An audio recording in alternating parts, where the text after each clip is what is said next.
Wewe ni shahidi ndugu yangu, ukiwachukua watu 100 ukawaweka pale, alafu uwapime nani katika wale watu 100 anafurahia maendeleo yako, ninakuapia ndugu yangu, unaweza usipate hata mmoja katika watu 100 ambao wanafurahia maendeleo yako.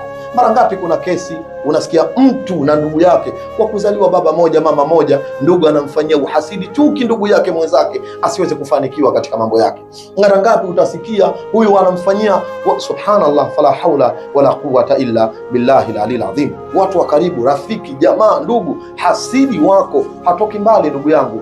Kijicho inayokupata haitoki mbali, ni katika wale wanaoona harakati zako, ni wale ambao wanaona juhudi zako, mafanikio yao. Roho inawakunja, roho inawakunjama, hatimaye wanaweka roho ya kutu pale, unajikuta unaathirika moja kwa moja. Enyi mahasidi, enyi wenye vijicho, Mtume sallallahu alaihi wasallam anasema iyyakum walhasad, jiepusheni sana na wingi wa husda, fa innal hasada yaakulu alhasanat, hakika ya husda inakula mambo mema, kama taakulu naru alkhataba, kama vile ambavyo moto unavikula koni.